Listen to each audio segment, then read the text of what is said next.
This Veterans Memorial Field, Flanders Field we call it, was laid out many years even before I got involved. I've been involved with this for more than 20 years.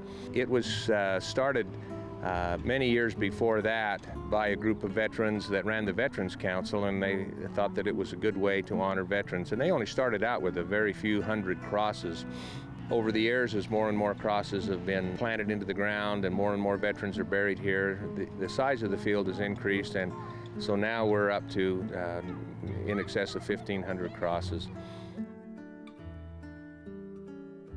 So this is a great tradition for Memorial Day to have volunteers from the city come out and help put up crosses, memorializing those that have served our country and served our country locally. So a lot of need to come around this time and see a lot of people finding their relatives, honoring them in their service. So such a neat thing, and another great avenue for our citizens to come help volunteer and set these up.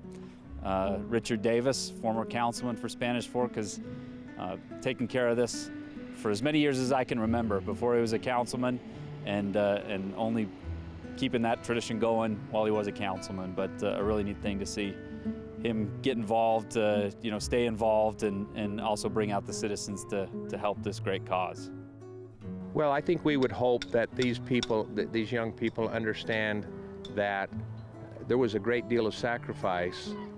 Every cross represents someone who was willing to put their life on the line, to die for their country if it came to that, who were willing to go overseas and defend their country and be away from their family and risk their life. And if these young people can understand that it's just not a field of beautiful white crosses and American flags, but it's individual men and women who were willing to go to war to defend the freedoms that they have today.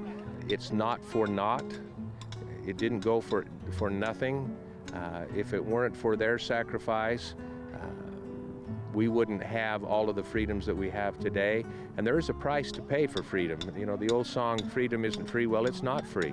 Someone has to pay the price for that. And when we enter the military, we understand that. You know, when you sign your name on the dotted line and you put your arm to the square and take that oath, you're saying, I'm willing to die for my country. And so you know that that is a possibility. And if it happens, it's sad, but the rewards of that for the rest of our country and our community outweigh, to some degree, the sacrifice and the cost of losing a loved one.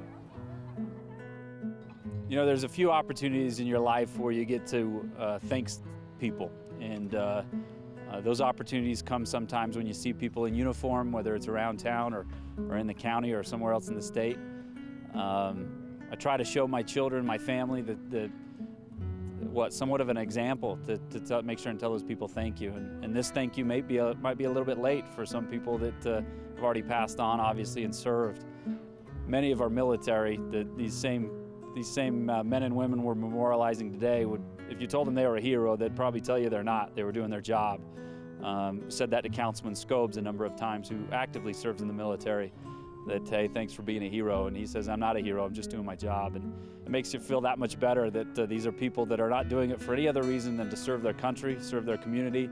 And really it speaks to the heart of who we are as Spanish Fork, too, as a community. We don't serve each other for any gratitude or any any gain besides just the love of our community and serving each other. So this is a perfect example of what we do in Spanish Fork, helping each other out, helping to memorialize people who really don't even care to be memorialized. They just do their job and do it well.